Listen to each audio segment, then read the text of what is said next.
All right, so what do we got today? Well, more honing, as usual. A friend of mine sent me a stone to check out. He emailed me, he said, what do you think of this stone? And I said, well, I can't say because I never tried one. I thought about picking one up, and I haven't yet. It was mostly I want to pick it up out of curiosity. So this stone here, this is the Imperia La Roccia hone. You see him for sale on the famous auction site. Anyway, he said, hey, can you do me a favor and check this out? And let me know what you think. So send it over, and it's a pretty big home. This is, where's the box? This is the premium, okay, premium version. Seller has marked this on his listing pages as 12 to 15K, which is an impressive number. And sounds, out of the gate, it should be a good finisher. And so stone shows up, and it feels, kind of has a feel like slate. Same time, it really doesn't.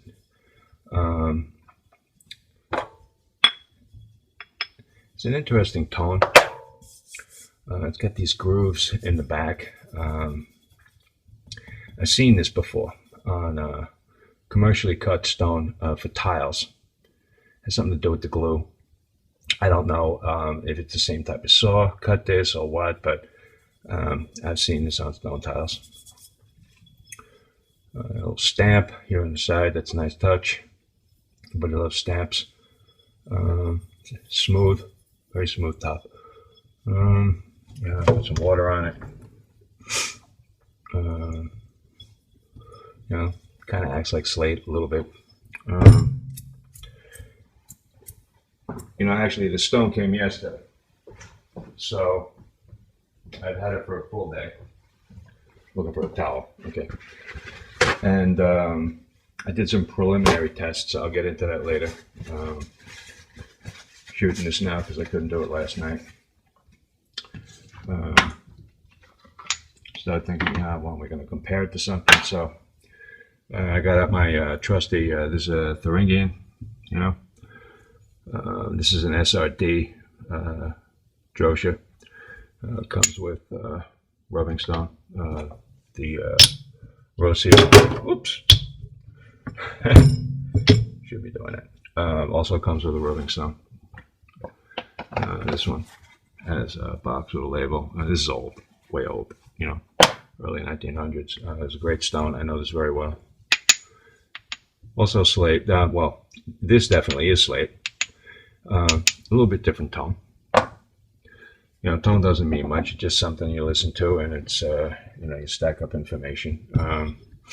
No one's really sure, as far as I know, exactly what type of stone this is. I'm sure the guy who sells it is, but whatever. So I got this thing. And the rubbing stone, slurry stone here, one side had some writing on it. I'm guessing that's the side we don't use. And the other side had a little bit of this texturing.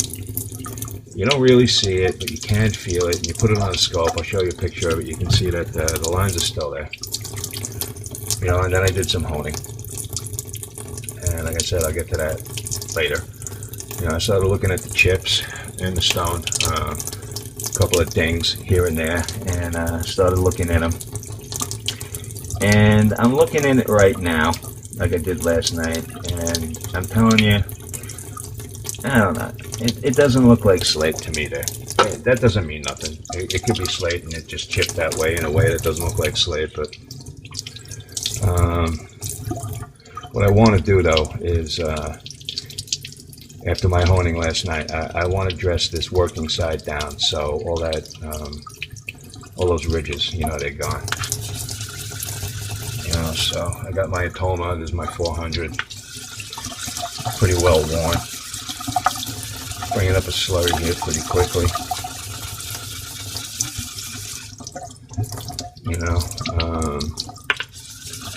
So that's good. I'm going to put a little bit of chamfer on it.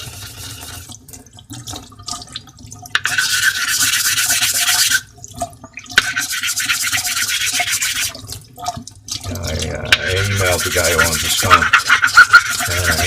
Asked him if it was okay to do this, said he didn't mind. I would never do this without asking. You know, it's not my stone, I'm going to send it back.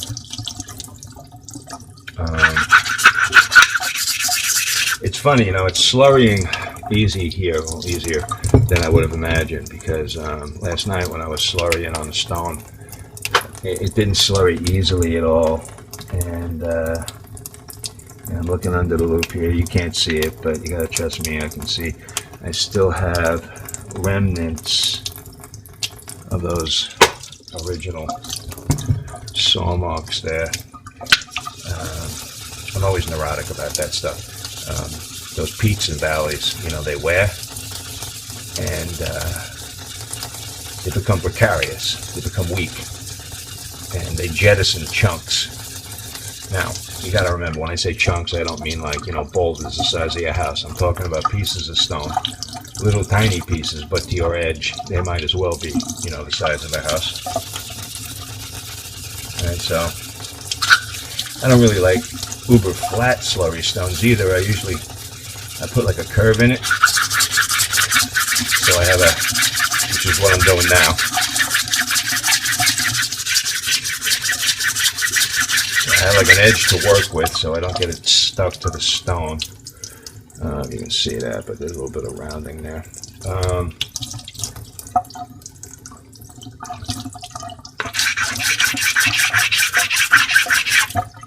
But I'm actually surprised that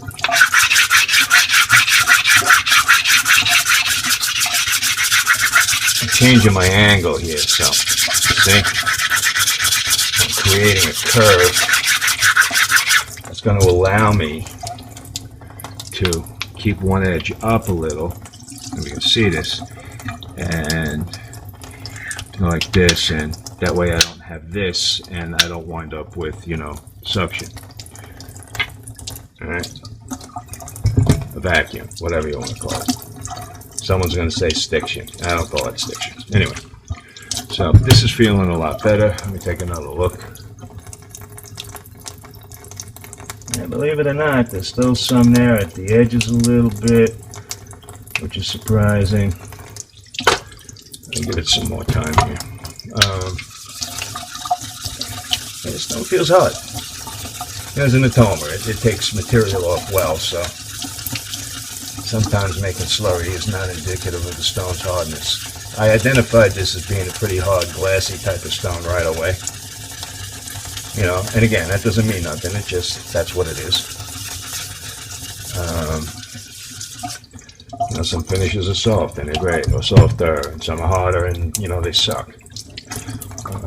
You gotta try stuff. Let's see what works.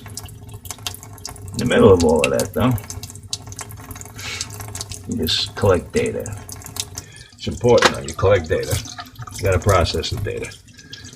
You can't just say, you know, ABC 1, 2, 3, boom, this is what it is, and it doesn't work that way. Anyway, so got this guy out.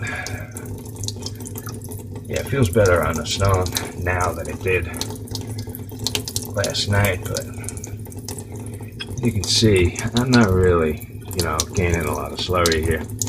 Let me amplify this a little bit by lifting one edge.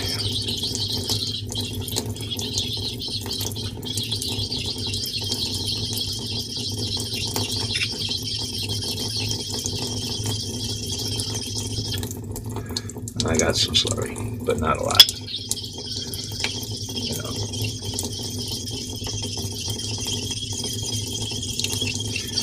So check my edges, make sure everything's copacetic there. All right, well, you saw, you know, me slurrying. I didn't get a lot, I got some. Not the beginning of the end of the world, but I know that if I'm going to use slurry with this stone, my work's cut out for me.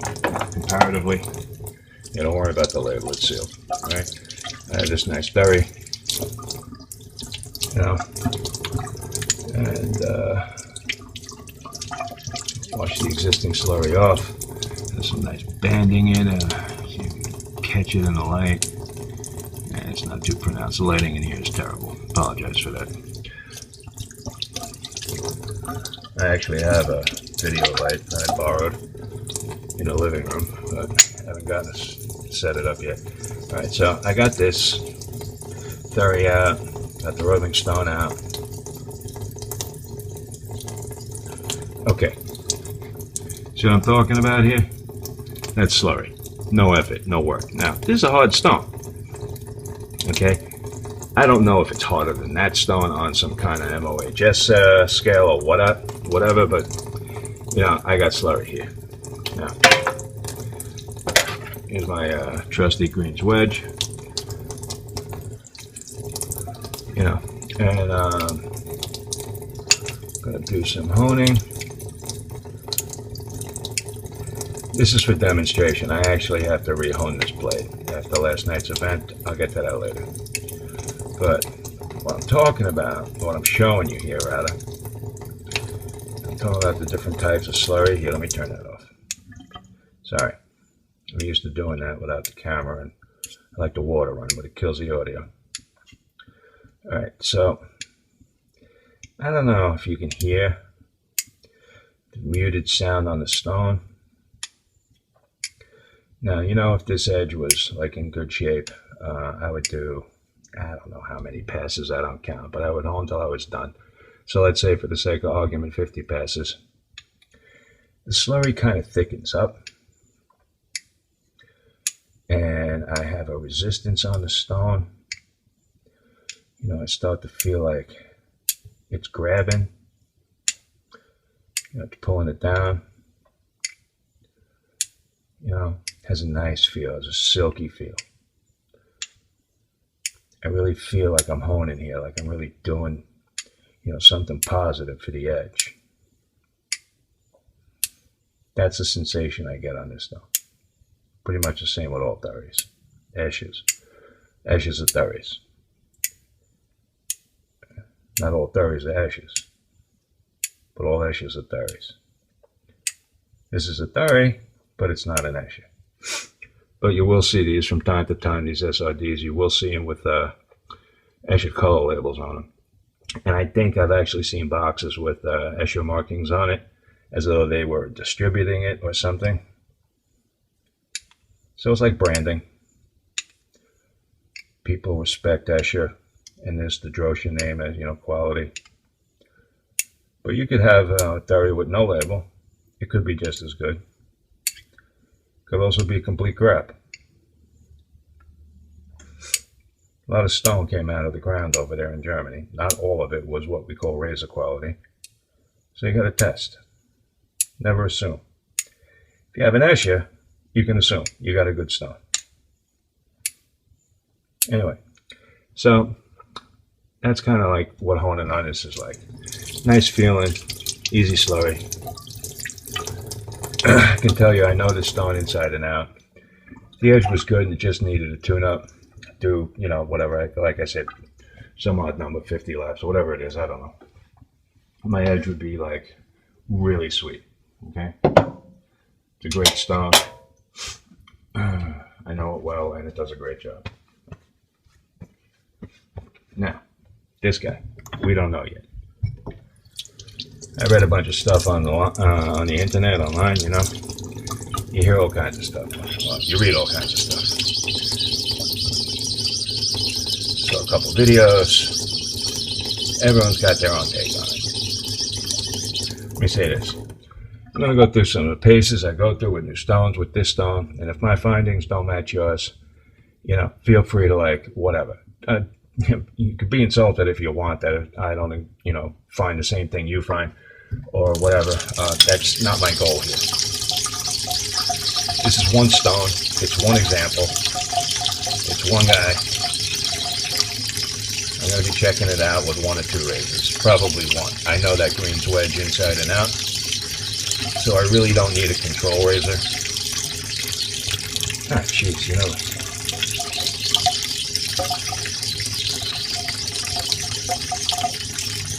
Alright, well, I have some slurry. Tired of this already. Alright? I don't even know if I need slurry. You don't have to slurry everything. People are like, oh, how's it slurry? Well, who cares? Maybe you don't need it. You know, you don't slurry everything, but when I test stones, sometimes I slurry them, sometimes I don't. I read about people using this with slurry, and I know what they said. I read that stuff, and want to see what I come up with. Okay, right out of the gate, I do not have a comparative feel on the stone. Um, it doesn't feel harder than the 30. It does not feel glassier. It feels kind of a little uneven in a way. Right over here, I'm not getting the same pull across the stone. Could be anything, but that's what I notice. Honing is common sense and paying attention, so that's what I'm paying attention to. Feel. It's all here. Okay? What I'm feeling, though, doesn't mean the stone's no good. It could be it's out of whack. It could be not flat. It could be a lot of things. Well, actually, it's not flat. That I know. But it could be anything. But I tell you what I don't have right now. Didn't have it last night either. I don't feel like I'm doing anything good for the edge. Hard to explain. It's like accumulated data in my head from honing, bazillion blades using different stones. So it could be just, my bullshit, you know.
All right, so back to the Imperia La Roccia hone here. I've been through a couple of steps with my greens wedge, all of them leading up to dissatisfaction for me. You know, that blade hones well on every stone I own and every stone I have owned since I've owned it, and so I don't know what the issue is, but you know, um, sometimes some rocks and some razors just don't get along. Sometimes some people and some stones don't get along either. So there's that. You know, there's one stone, one guy, a couple of razors. So, what I find here may not hold true to every example of this rock that's out there. Um, I'm a little confused because I read a bunch of stuff and a whole bunch of people said, oh, they love the stone, it's great, it's fantastic, great edges, blah, blah, blah. Whatever. I've read that before. The stones out of England called the Welsh slates. I bought the set of three. And I actually got a dragon's tongue from the actual quarry. People said those were finishes. To me, they're not finishes. Not ever. No way. No how. The purple one was good, but not great. Plausible finisher. Cut consistently, though. Gave a nice shaving edge for what it is. Excuse me. And then there was the green one that was touted as being 15K. And to me, that stone was a doorstop. And then, the Chinese hones, 12K. They're not 12. I have never seen one that's 12K. I've had 3 or 4. I sold them all. One was a plausible finisher. The other 3 were doorstops. I'm used to reading like hype about stones and then finding it to be not true for me. So I don't know what causes that, and I really don't care. It doesn't really matter, what the stone is made out of really doesn't matter.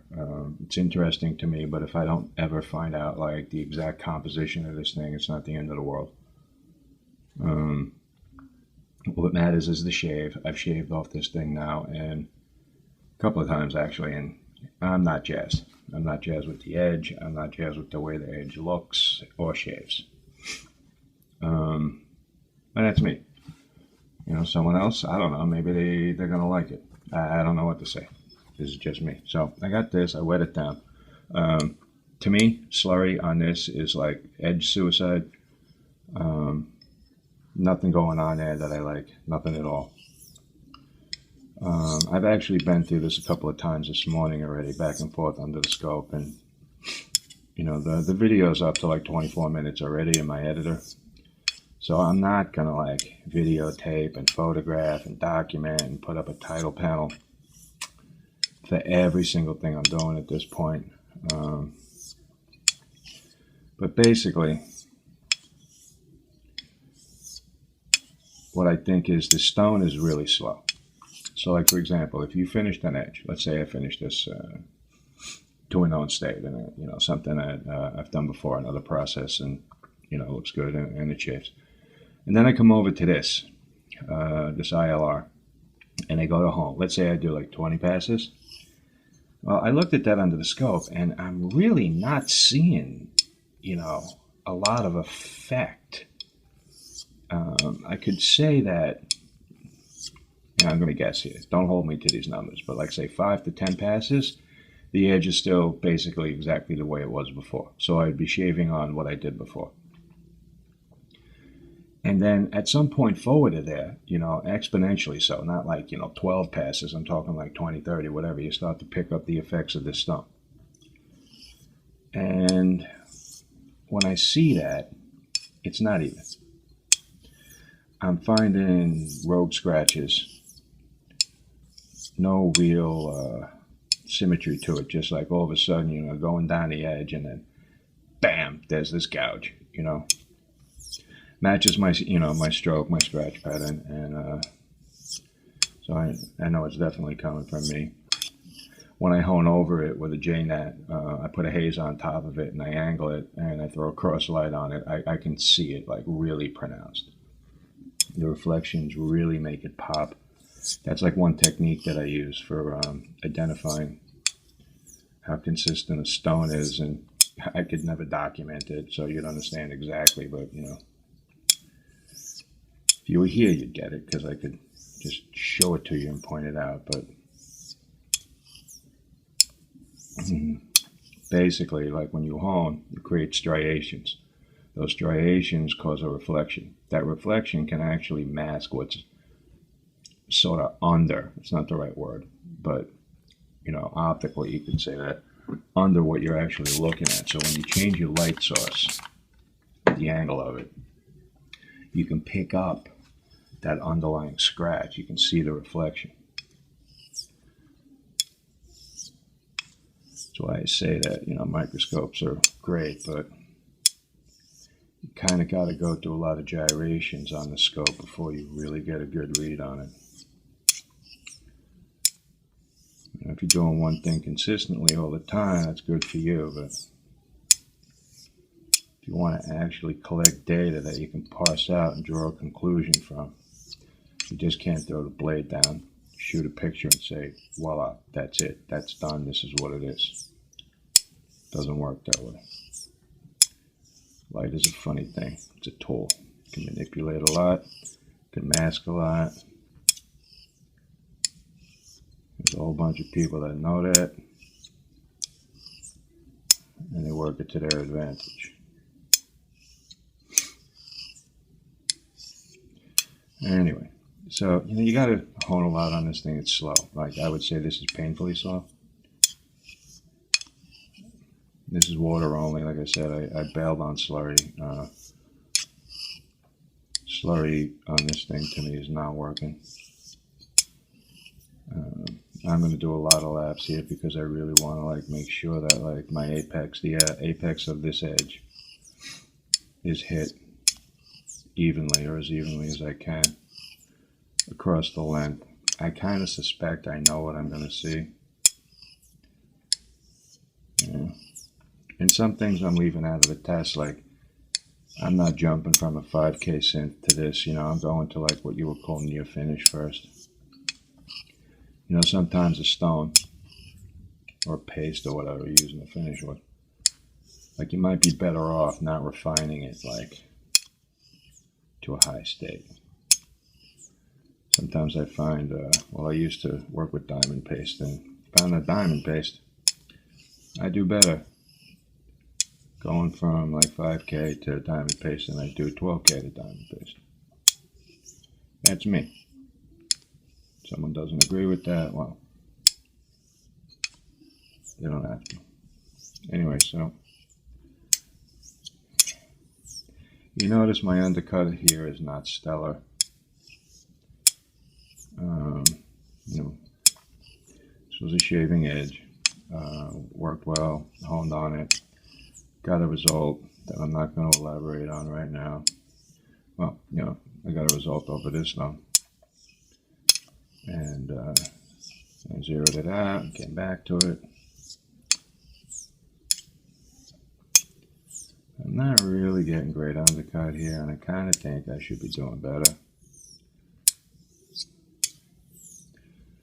The sensation of uneven drag, like if it was a strop, you call it draw, that I had when I was using slurry, it's non-existent now.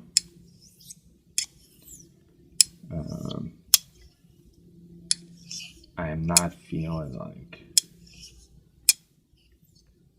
this is a stone I really want to hone on. It's kind of dead. I mean, there's some feedback, but you know, the other day I said it reminds me of the Zulu. You know what's really reminded me of? Besides the Zulu, that so-called 15K green Welsh slate that people were calling a green Thuringian or a Welsh Thuringian or some other ridiculous nomenclature. You know, people said they got great edges on that. In fact, I bought a stone from a guy who said he got great edges on it. And I got to tell you, that was a piece of crap. So I don't know what he was talking about. But I don't know how he honed, and I don't know how his edge is shaved. You know, he honed for a lot of newcomers. You know, a lot of people gave him mad props, but gotta tell you, something's up with that story. But, you know, I'm not a detective, and I'm not trying to like iron out all the bullshit in the world. I just like to check stuff out for my own head, which is what I'm doing here. I'll put a little bit more water down.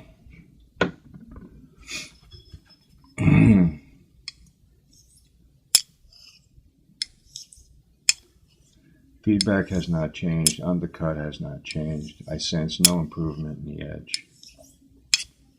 It doesn't mean it isn't there. It's just the sensation. There's been no audible change, no visual change, no tactile change. But, you know, a very hard Arkansas can kind of be the same way in a way. And when I'm done honing on my surgical black arc, you know, that edge is like singing, man. Something tells me the edge on this isn't going to be singing, though. And it could just be my shit because I'm like on my, I don't know what, fourth edge here with this thing. And I'm not getting what I would call an appreciable result. You know, and if somebody says, oh, well, you know, for the money, I don't care what it costs. The value of a hone to me, its ability, is in its ability to do what I need it to do. If it costs $10 or $100, I really don't care. I'm not trying to get like a bargain by weight, right, or size. To me, that's a ridiculous way to go about doing things. And that's where I'm at now. When I started out, I thought like someone paying $300 for an Escher was out of their minds. Then I saw somebody pay $800 for an Escher. And I thought they were out of their minds. Now, well, you don't have to pay that kind of money to get an Escher. Often you do. And if you want the stone and you have the money and you buy it, you know what? You're not out of your mind because you're happy. You got something, you know it's doing the job.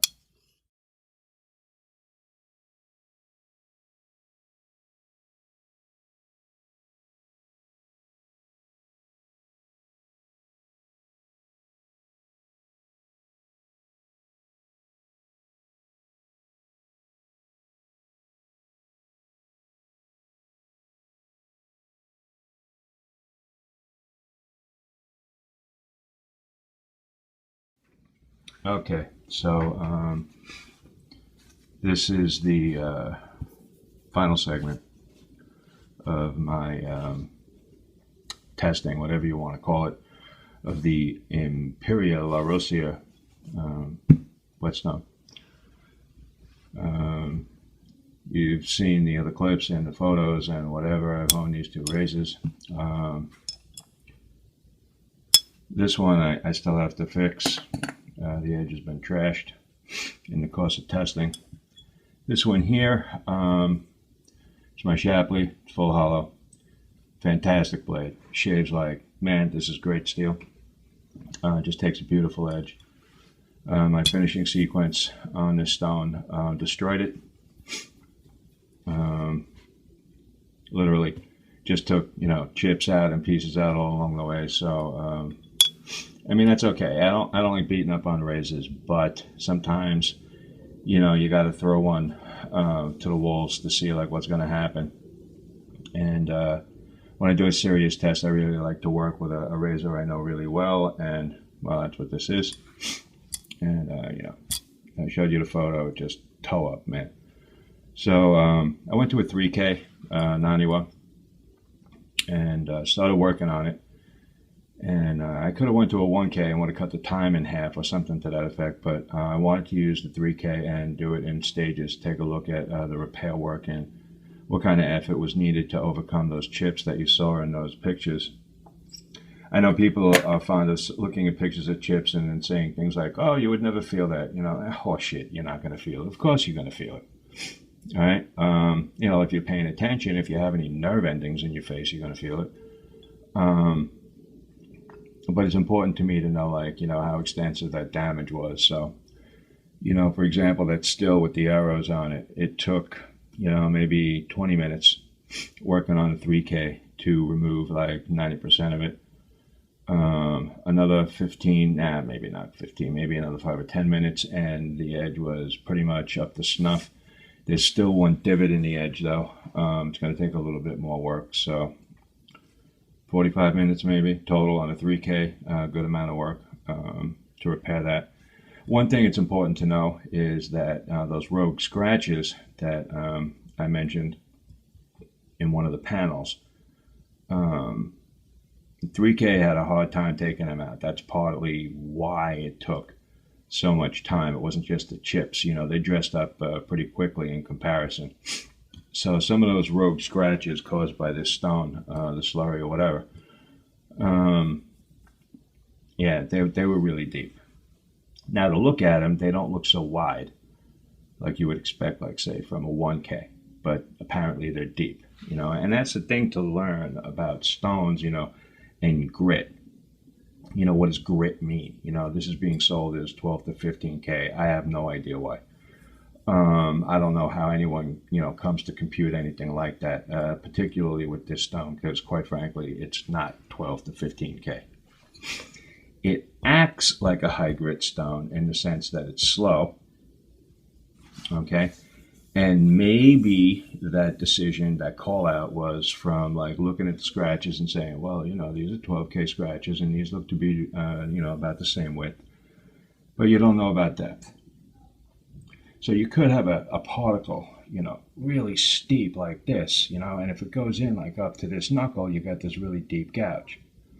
Or you could have a particle that's like stubby, and wide, and maybe a little rounded, and it's going to give a more shallow striation into the steel, but wider. So like, which one's better? Well, that's one of the mysteries of the ages. Iwasaki had always said that synthetics always cut deeper and more angular, and it created more damage, where naturals were softer and scooped more instead of doing that V thing, and that's why the edges were better and they lasted longer.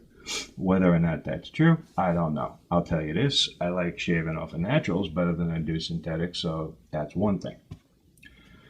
I'm only bringing it up to make a point. People call out stones 12K, 15K, whatever K. You can't, it's impossible sometimes to figure out like which one's going to be finer. The Naniwa 8K Snow White is an 8K, factually, finer than the 10K Superstone. Well, how can that be? Well, 8K means, a certain amount of particles of a certain amount of size and a certain percentage. There are other particles of other sizes. There are different percentages there. Particle concentration. Think about a bed of nails. Do you want to sleep on a board with one nail? Or do you think it would be more comfortable to sleep on a bed with a bazillion nails? Common sense will tell you. Surface area, whatever. More nails is like, you're not going to get punctured. If you lay down on a single nail, you're going to get punctured. So think of it kind of like that. All right? So if the stone doesn't have a high concentration of particulate, you're going to run into edge distractions, regardless of how fine it is, because it's just not acting evenly across the blade. I'm not saying that's a story here. I'm just saying in general, people like to throw numbers around and act like they know what they're talking about, but it's not just a numbers game like that. There are other numbers, hidden numbers, that all factor in. And then on top of that, you have the particle friability, whether or not there's any deterioration at the tip. So, you have a sharp one and you wear on it and it gets a little dull. Maybe it's a little softer. Or if you have like a diamond and it never wears, it's just going to keep cutting grooves in your steel and you're pretty much dead. You want to try and experiment, go get some diamond paste and then take a hanging strop and like coat it, like dip it in there and make it like a diamond paste candy shell. Strop on that. See what that shape is like. And, get another strop and put a light dusting in a couple of places and just go back and forth and to see if you can detect a difference in the shape. Like, I know you will, because it's inevitable. Those are some of the factors that add up. All right. The rogue scratches in here tell me the stone has a couple of exceedingly large particles in it somewhere, and they're doing some stuff that I'm not really happy with. I don't want to have to deal with it. Overcoming it is a pain in my ass. I love to hone, but and I'm really glad I tested with this razor and all, but part of me is like, geez, man, that thing was shaving great, and now you went and basically screwed it up. But hours worth of work or whatever, and what I'm going to do is I have a new stone over here. You can't see it, it's off camera. It'll be on my website soon. It's this huge block of Shiro Sweeter that is, besides stupid rare, it's so damn nice to hone on. So I'm going to start with that and then finish on something else and, have a little fun while I'm doing it. But back to this. All right. Like I said, this is one stone, and I'm one guy, and my opinion here is what it is. It is not the definitive end on this stone, but it is what it is. I don't like this stone. I don't care what it costs. I don't think it's a valid finisher. And that's this one. Maybe there's like 4,000 of them out there that are great. This one here, I don't like. I'm not going to buy another one. Well, I'm not. This one was sent to me, but I'm not going to go and buy one now because I'm turned off. Bunch of people know I'm doing this. They're emailing me. They're asking me questions. I hinted about it on my Facebook page, and next thing you know, bam, I got emails and messages, and they want to know, hey, what do you think? What do you think? What's it made out of? Is it slate? Is it this? Is it that? I don't think it's slate. It doesn't matter, but I don't think it's slate. I hesitate to tell anyone what I really think this is, because, I'm sure the guy selling it isn't going to be happy with that. And the people who've been like, saying it's slate might get a little annoyed. And I really don't have anything to like back it up 100%. I'd have to go and hire a lab or send in a sample, and who the hell cares about that crap? But people are going to ask. So anyway, see these lines here? These grooves? I mentioned that I have seen that on tiles. You see how the stone here is picking up like oils from my hand? Combining that with the color, density, hardness, apparent to me. The fact that I think the quartz abrasive content in here is low, I would guess under 50%. That's, my guess. What I think this could be is basalt. In fact, I think it could be reconstituted basalt. The stuff they melt down and they pour into molds to make floor tiles out of. It's kind of what it seems like to me. It doesn't matter. If this was a great home, I'd be buying that shit by the sheet at Home Depot. I'd be in my car right now running over there and like just scooping it up and cutting myself like, 14 by 4-inch slabs of it and putting them in every room in the house. I'd have one mounted to the glove box in the car. I'd be honing on the way to work, but that's not going to be happening. Like I said, it doesn't matter, but that's what I think it could be. Okay, so if anyone is thinking about losing their shorts right now over that, please don't. All right, that's just what I think. The stone glazed up a little bit, unevenly so, particularly in the center. The stone is flat. I don't know if I'm going to try and roll this in the light. And see how the light dies up there in the upper right? All right, you would think that has to do with the stone not being flat, but it doesn't read as not being flat. It reads as flat. So there's something up with the stone glazing a little bit, and I think that might have something to do with my unhappiness with honing on it. I don't know. I guess that's about it, you know. The Imperia La Roccia, which I think means imperial rock. Um, I don't find it to be imperial at any level, although apparently it is a rock, so it's got at least part of the name right. Um, yeah, I want to thank the guy for sending me this. I'm not going to call his name out here because it's like kind of a private thing. And but you know, that's a wonderful thing about the honing world. You know, people that'll do stuff like that. You know, save me 50 or $100. Gave me a look at the stone. Get to do some honing, make another video. Sorry it's so long, but it is what it is, man. Anyway, that's honing.